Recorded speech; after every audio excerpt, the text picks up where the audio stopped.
I was speaking at a retreat at a Catholic school once, and I ripped into these kids. I let them have it. I lost it with them. I couldn't take it anymore. I mean, these were Catholic school seniors and juniors, and they had no idea why they were Catholic. And they really didn't seem like they wanted to be Catholic. They were treating it as the biggest joke in the world. So much so that we were in adoration and kids were wearing hats. Boys were wearing baseball caps for some reason, and they were chewing gum. Some of them were jumping over pews to go talk to their friends, and they were having whole conversations during adoration. They were hitting each other, punching each other. They had not the slightest idea of why they were there. And when I tried to call them out on it, they were just passed me off. And when we got out of adoration and we got back to the retreat place where we were meeting, I let them have it. I blasted them. I told them they were poor excuses for Catholics, and we do not need more of that in the church. They're Catholic school kids. They're called to be leaders in this world. They're called to be leaders in the Catholic communities. They're growing up to be Catholic leaders, not fooling around like they hate religion. And I taught at a Catholic school here in Connecticut, an all-boys Catholic school, and I can tell you that religion was the least popular class. They hated religion. They mourned religion. And of course, the way the teachers taught it many times was terrible. One teacher used to watch Bruce Almighty, of all blasphemous movies, and have a whole theological discussion about it. And we wonder why they weren't learning anything about the faith. But I told these kids, I was like, you guys have prized sports teams at this school. You love sports. And a lot of the boys are like, yeah, we love sports. Yeah, we love sports. And I say, that's great. Do you want people on your sports teams, your championship sports teams, who are going to bring you down? And they said, no, we wouldn't want those. I said, why not? Because they said if they're not willing to work and they're not willing to put in the work, then why would they be on our team? They're just going to bring us down and we're going to lose championships. We only want winners on these teams.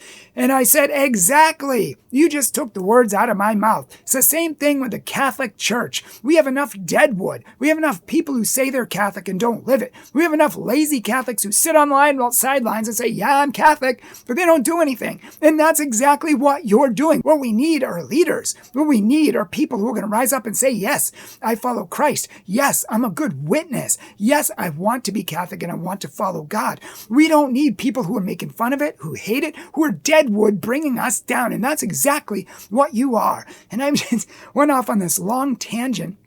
So much so, and I put it in a sports analogy, so much so that after I was done, I was like, these kids were like, wow. You know, one of the kids, he was like a top sports captain. He said, I actually respect that. He's like, I think you're right.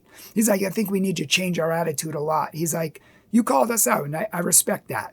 And I've done that for other people too. You know, when I was teaching at this Catholic high school, they literally wanted to do nothing. They told me they didn't even take this course of religion seriously because religion doesn't get you into college. And I immediately responded and said, college? Your college doesn't get you to heaven, and college courses doesn't get you to heaven. This religion course is the most important course in your life. And they were all like, oh no, this is going to be a terrible year if he thinks this way.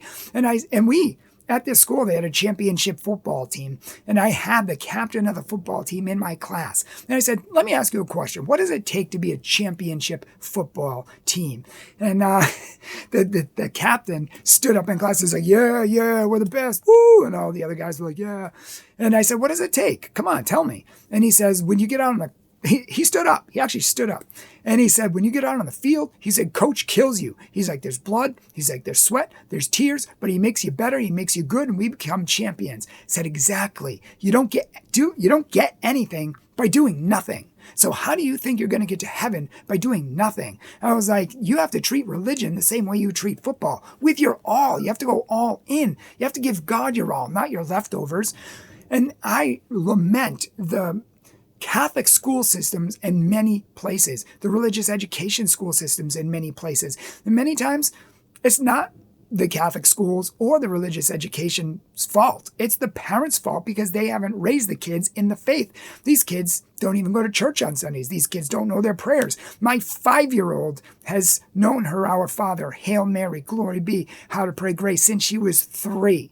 And when I speak to college kids and high school kids, half of them don't even know the Our Father and the Hail Mary. They can't even name like 3 commandments. How in the world are they going to get to heaven or even be on the path to heaven? Because we have failed them educationally. And so what are we going to do about it? Yes, religion can be taught in school, and that's a good thing. And morals can be taught in school, and it can be taught in religious education. But religious education is not a replacement for the failure of the parents. It's supposed to be a supplement. Same thing with Catholic schools. It's supposed to be a supplement.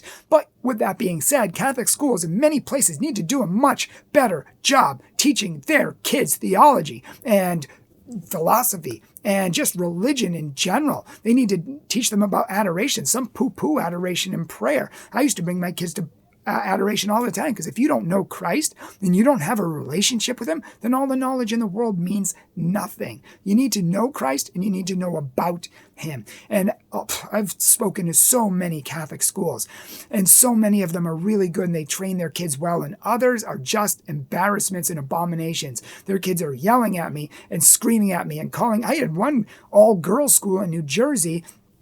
Several of seniors messaged me after the retreat. They weren't even at the retreat, and they messaged me and said, "Get the F out of our school. Don't come F in here again. I hope your daughter DIESs." Like, they were literally saying the most satanic, demonic, evil things you could imagine. I even screenshotted it for the school people there, just in case they came back to me and said, "Your girls are out of control." How can these people be called Catholics? How can you say you're teaching them a moral education when they're like this?